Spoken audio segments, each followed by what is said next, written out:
Hello friends, AmyR here with Prairie Paper and Ink, finally getting a chance to ink up these fabulous Dragonfly images from Honeybee's Dragonfly stamp set. As always, I didn't know which one to use, so I was like, I'm going to use all three. So I'm stamping them onto, I think this is Bristol Smooth cardstock. I have all my white cardstocks labeled except for this one. So just by process of elimination, I'm like, well, this has to be Bristol Smooth. Anyway, watercolor paper will work. Anything that handles water. Distressed watercolor paper, regular watercolor paper, real Bristol Smooth, if that's what this is, they'll work. So anyway, I put the piece of cardstock in my MISTI. I used my anti-static powder tool, and then I inked up these dragonflies with Honeybee's clear embossing ink. Stamped them onto this cardstock, and then I am going to coat these with Simon's Detail Gold embossing powder, because dragonflies in gold is just fabulous, just fabulous. So coated them with the embossing powder, melted that with my heat tool, which is also fabulous because metallic embossing powders, as they melt, there's that sense of satisfaction.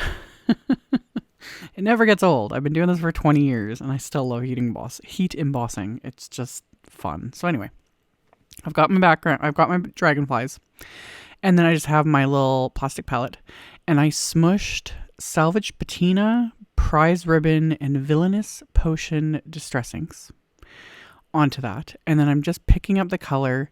Right now I'm picking up the Prize Ribbon with just my little Ranger Detail water brush and painting the bodies with that. So I've got this gorgeous, intense blue that just, again, chef's kiss. These are all from the new color releases, and using them together is just meant to be. So for the wings, I use the Salvaged Patina and the Villainous Potion, but rather than using a water brush, I'm using my Nouveau glitter gloss aqua shimmer pen. I've shown this in many videos over the years. Yeah, it's got clear shimmer in it. You can use it to paint over top of things, but I find if it's anything like this, like a distress ink that is obviously water reactive, you could watercolor it with the water brush, but then as soon as you paint over it with the glitter gloss pen, it's going to do the same thing because it's going to like move the colors around. So more often than not, I just paint with it, and then I just wipe it off onto one of my cloths just to make sure that the ink, like the color, doesn't stay on the pen because again, it's clear. So I will show at the end. I'll turn the flashlight on my phone. You can just mostly see how sparkly it is. The reason I love it so much is it's very subtle depending on how the light hits it. So it's not like in your face glittery, but then when the light hits it, it's in your face glittery. So anywho, I set those aside to dry. And then I took another piece of the same cardstock, and I'm going to do some ink smushing with control. I don't mind like ink smushing. I've shown that in a bajillion videos, like smushing onto a surface and then pressing my cardstock into it, and you're just surprised by what happens. But doing it this way, you get way more control. You can kind of see what you're doing, and I do like this as well because it kind of helps me to not be as heavy-handed as I usually am, and I can have more white space and more little splotchies and all that fun stuff. So I'm using just a storage pocket to smush my ink pads onto, and then splattering or spraying it with water and then pressing that onto my background. I've used acetate, recycled stamp packaging, all those different things, but I gotta say the stamp pocket, just there's something about the way the ink sits on it that I really like. I was watching one of Nina Marie Trapani's recent videos, and she had used the stamp pocket, and I was like, that's how she got that like really splotchy look, and I loved it. So I wanted to try it, and yeah, I love it. So I did several different colors of distress inks. I used Twisted Citron, more Salvaged Patina, Modelon, and Forest Moss is what I'm going to go in with now. And that ends up kind of like altering this a bit, but I wanted more greens.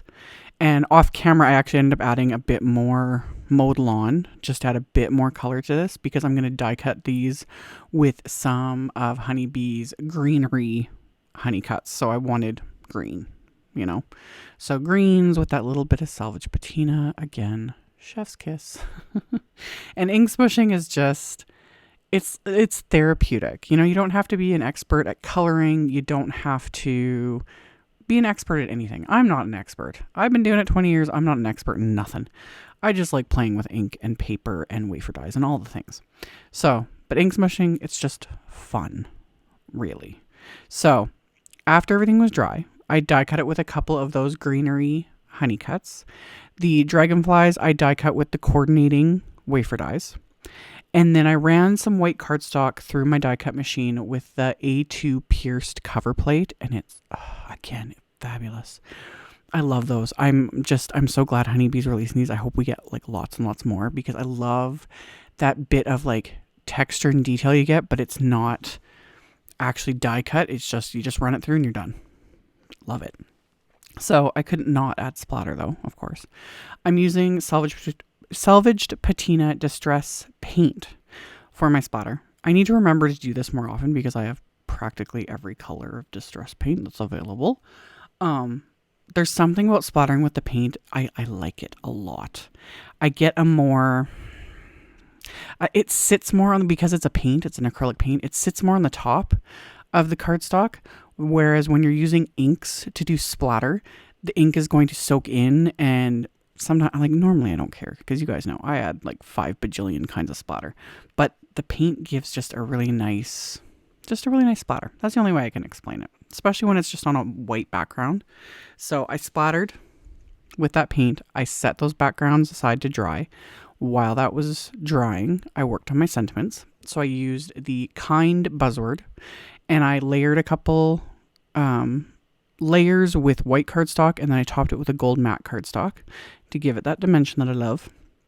And then I die cut the outline from white cardstock as well, and I kept it in like the scrap and used that just to hold everything in place so I could quickly ink blend over it. I say quickly, it still was quick, but this is super sped up. This is like 400% faster than I normally work, you know? It still was quick. And it looks like a hot mess because of the scrap cardstock. But once I pop these out and adhere the actual word on top, it'll look fabulous. So I use those 3 same colors, the Salvage Patina, the Prize Ribbon, and the Villainous Potion, and just my blending brushes, and blended all 3 onto this. And like I said, like right now, it looks like just a hot mess. But I'm going to pop it out of its background, like of the release paper, scrap paper, whatever. And then I'll adhere the Kind word in gold on top, and just, again, chef's kiss. It's just, I don't know, these 3 colors together with gold and white just makes me happy. So off camera, I ended up stamping and heat embossing and coloring one more of these Dragonflies, because originally I was only going to do 1 card, but then I was like, oh, I've got enough here. I can do 2. So that's what I did. So I had colored and die cut it. And then the insides of the cards I stamped with sentiments from that same Dragonfly stamp set. I stamped the sentiments with VersaFine Clair Nocturne ink, and then adhered this Dragonfly over, like kind of, so it was like sitting on the sentiment on the inside of the card. And then my card front, I adhered my die cut Greenery pieces right onto the background. And then once I got those adhered, my little Dragonfly, I'm going to pop up with just some thin 3D foam squares. And I'm only attaching those to the center. I'm going to pop up the wings a bit. If you want to keep the wings dimensional, like I curl them a bit, but if you want to keep them dimensional, I would layer either thicker foam squares or like 2 pieces of foam squares underneath them, just to keep that dimension, so that, you know, if it goes through the mail or whatever, they're not going to get flattened, but usually I don't worry about that too much. And then also I had added more sentiments from the coordinating Kind Buzzword set. I gold heat embossed those on black, adhered those to make my sentiments on the front. And then I added some little honeybee self-adhesive gems, just some little purple gems sprinkled throughout. And that finished off these cards. So like I said, I'm going to turn the flashlight on my phone to give you guys an idea of just the sparkle on these wings. You can kind of see, again, it is subtle, you know, but when the light hits it, especially if you have like incandescent light, that really picks it up. But you'll also see it better too, because I have it on the wings on the insides of the cards. And there's a little bit more space so you can kind of see it better. It's always hard to photograph and film the sparkle, but it's just fun. So yeah, inside of each card has a different sentiment from the Dragonfly set, and then the outsides have different sentiments from that kind Buzzword set. And there you go. There you go. See that sparkle? Just, yes. So yeah, these were a lot of fun to make. Subtle sparkle, pretty colors, fabulous dragonflies. As always, I will have a link below the video to my blog post. I will have a supply list with links to all the supplies I used. So if you are interested, you can check that out in the description box below the video. Thank you all so much for watching, for subscribing, thumbs upping, commenting, all the good things. I very much appreciate it. And I will see you all very soon in the next video. Bye.